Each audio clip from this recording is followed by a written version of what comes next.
Hello, my name is Braun, and today I'm launching a new outdoor team sport called BetaBall.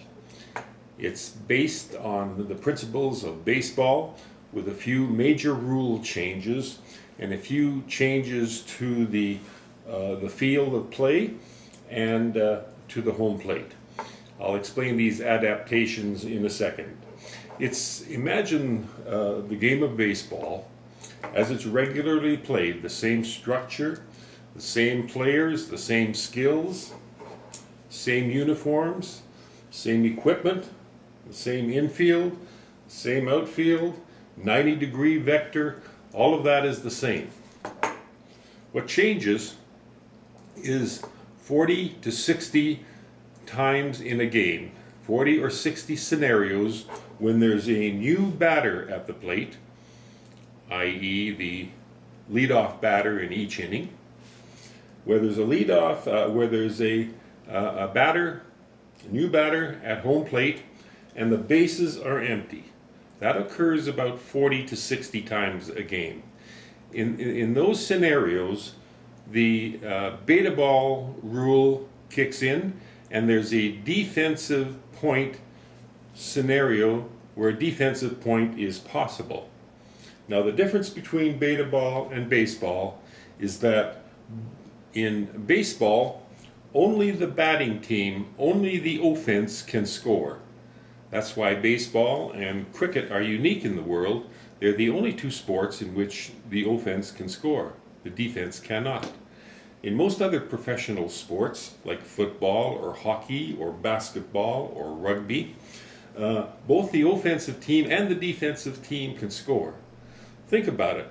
The football team is going in for a touchdown and the pass is intercepted, and all of a sudden the whole complexion of the game changes. The defensive team is on the offense and trying to get to the end zone to score a touchdown, and the offensive team that started the play are on defense trying to prevent the advancement of that ball. Well, we bring that excitement to beta ball. Opportunities where both the offensive team, the batting team, and the fielding team, the defensive team, can score runs.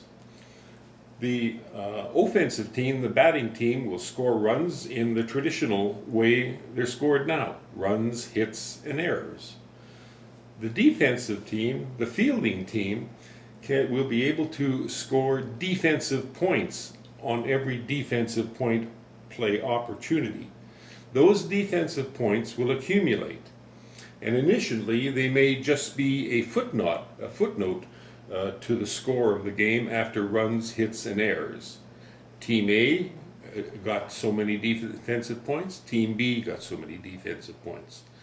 Once real beta ball, full-scale beta ball is initiated, those defensive points will convert into runs as the game progresses, based on certain benchmarks established by the league. Perhaps the league will say 5 defensive points will accumulate to 1 run, or 10 defensive points will convert to 1 run. That's later on when your league or your team or your whole organization wishes to convert to beta ball. This is not going to happen in the professional leagues in the United States, both the semi-pro and the professional teams, because we're not interested in disturbing the pure game of baseball.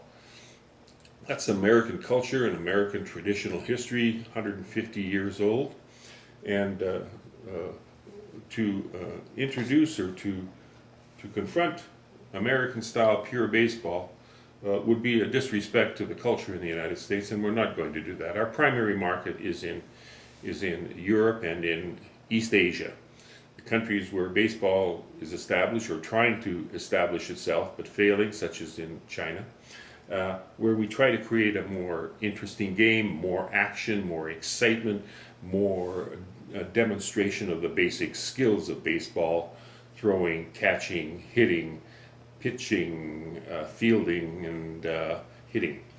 So this is what you can do. The major changes, the only small changes needed to walk out into an existing baseball or softball field anywhere in the world tomorrow and start playing the rules of BetaBall and see whether you enjoy that experience. In BetaBall, we'll normally paint a throwing arc in the outfield. That arc depending upon if it's a pro league or semi-pro league or a little league or a Babe Ruth league, will vary in distance, but all points in the throwing arc are equidistant from home plate. Let's say it's 250 feet. Then you'll have to make a change in the home plate. And this is an existing Major League Baseball home plate, 17 inches by 8.5 inches, and it triangulates down into a 90-degree vector. I'll show you that on this scale. So this is an existing home plate and batter's box, and where the follow lines intersect right at the base of the home plate at a 90-degree vector. In BetaBall, we widen the home plate to 18.5 inches, an additional 1.5 inches in width, and we elongate the sides to 17 inches. And then we have the same triangulation and a 90-degree vector for regular BetaBall. Now, for the 40 to 60 plays in which there's the batter is fresh and there are no base runners, in those 40 to 60 scenarios, the umpire will have a sign which says DPP, defensive point play, and he will notify all the players and all of the fans in the stands that this is a DPP, a defensive point play. Okay, during those plays, after the out is made, the batter is out, and he's committed to run all the bases and return home, the umpire, when he sees that about to happen, will flip open the base and extend it another 17-inch out, so that the home plate is indeed 34 plus inches long and 18.5 inches wide. In the defensive point scenario, where the runner is running the bases to touch home, not necessarily to be tagged, but to touch home, before all the players on the team, the fielding team, touches the ball and returns it to a catcher. The catcher owns the top part of the BetaBall home plate. The runner owns the bottom part. There's no collisions, no need for collisions in BetaBall. That's why the game is safer. So then, when the strikeout is made, or the ground out and relay to first base to put out the runner, or the line drive is caught, and the defensive play is underway, the umpire will go and flip over the home plate to make it 34 inches long.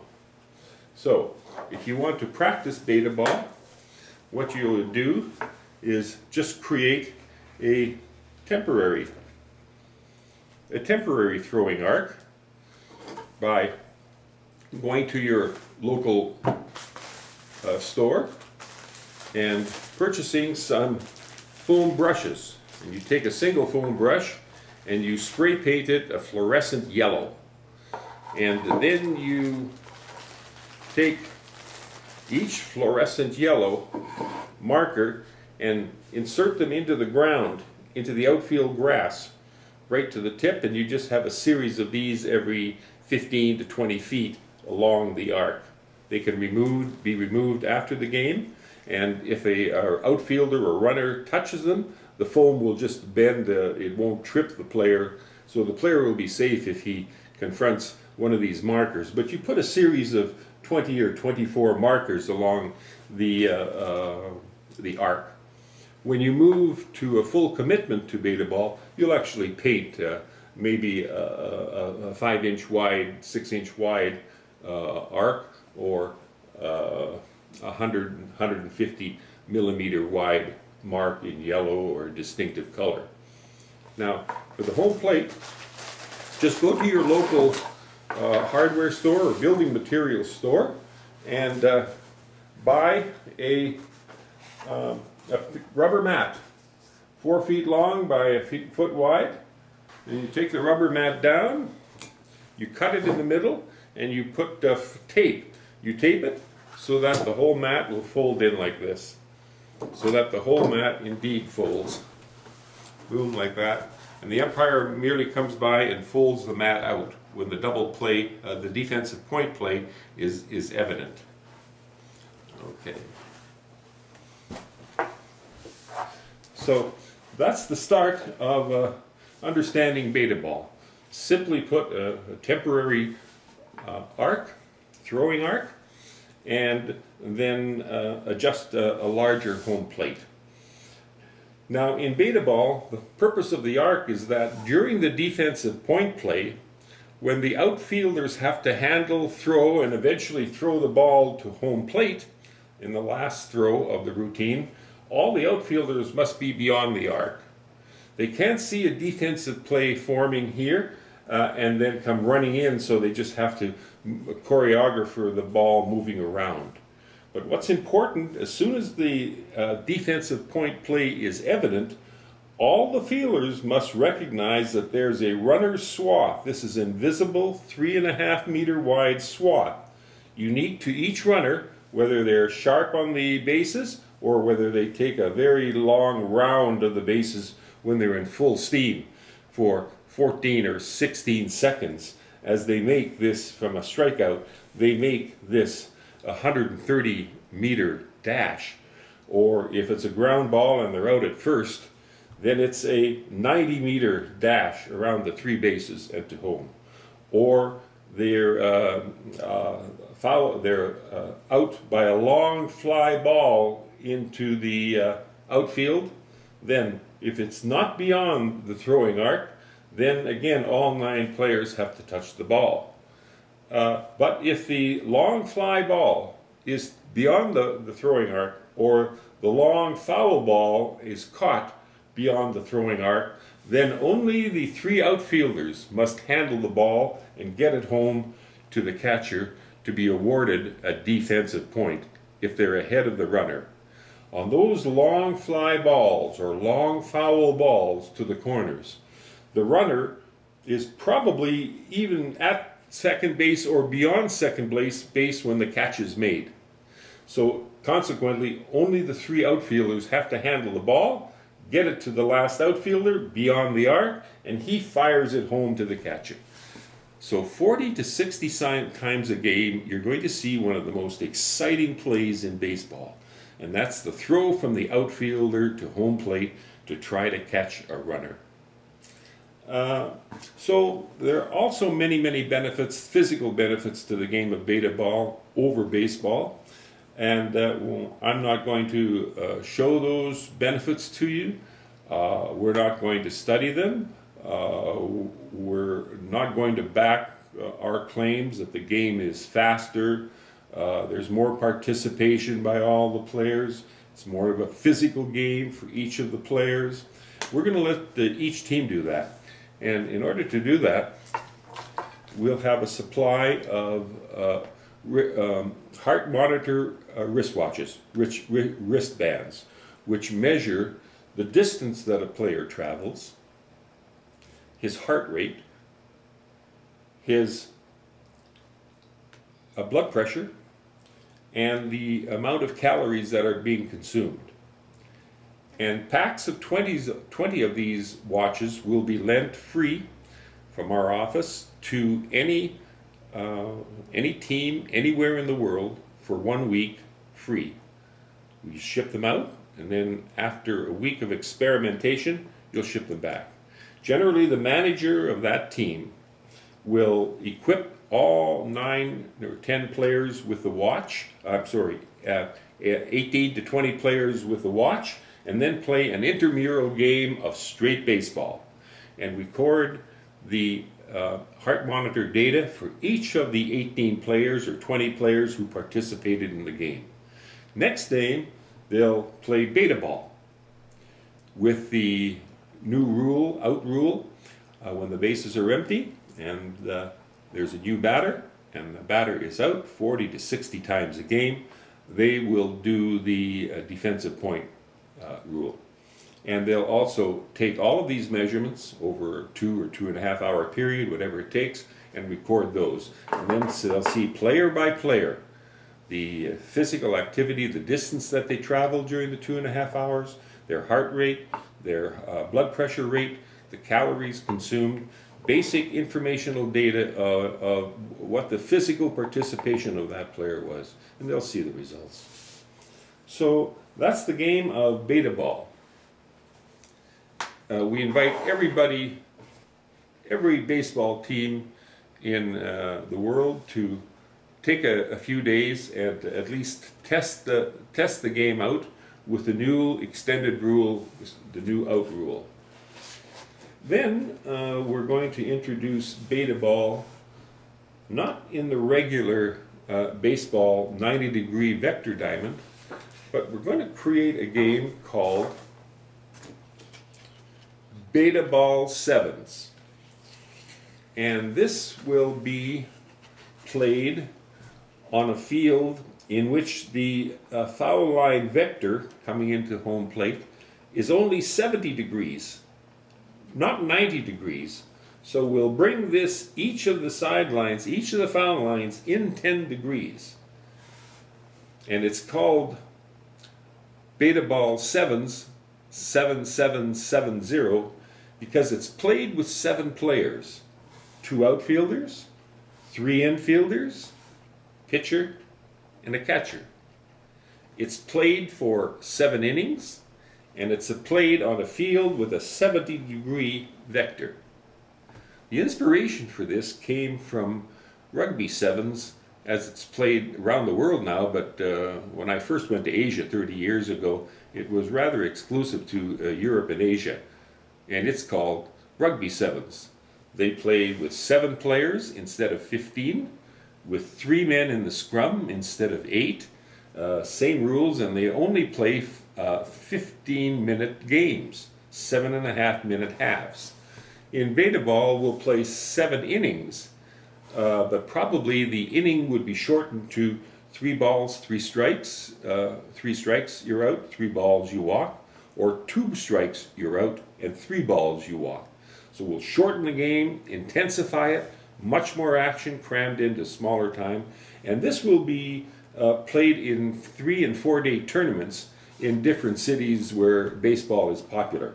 Where it's really popular, but fans really aren't prepared to track a team for a 160-game schedule or purchase season tickets for 80 games. But they would be interested in purchasing a 1-day, 2-day, a 3-4-day ticket once or twice a year to go to a BetaBall 7s tournament and watch baseball for a full day or 2 or a full weekend. And that's the market primarily in Asia that we're targeting. Okay, here is a typical BetaBall 7s complex in which we would feature 3 BetaBall fields and 3 sets of stands and a whole series of bi-level, back-to-back corporate suites, and around the whole circumference of the complex, this is about 360 meters in diameter, or 1,200, 1,300 feet in diameter. So you can see the size of these complexes. Each field would host about 20,000 spectators, so in total about 60,000 spectators at a time. And this is another side angle of the center core, containing all the restaurants, press gallery, the administrative offices, the TV studios, as well as the administration and the utilities for all of the complex. Here are the corporate suites, 2 levels extending out from the octagon core, and then the circumference of suites around it, and then the whole thing sits on 4 or 5 stories of residential condos, commercial retail stores, or office towers. So this is the complex that we'll try to find builders in Asia where we start the BetaBall 7s process. So there will be a PowerPoint presentation for BetaBall at Dropbox, and there will be a website called betaball.org, and that website should be up within 1 week. So we'd like you to start thinking about introducing BetaBall to your league, to your players, to your high schools, your grade schools, your colleges, and see the merits of it. The whole purpose of the developing BetaBall is to try to draw young people and old people away from their screens and back into the parks, to the recreation facilities, to the baseball stadiums and baseball parks around North America, Europe, and Asia. And away from their screens, I mean their phones, their tablets, their monitors, their movies, their video game players, their home theaters, away from the screens and back into participating in active sports. Thank you for your time. I hope I can make a contribution to the success of your athletic program, be it in schools or in private organizations around the world. Thank you.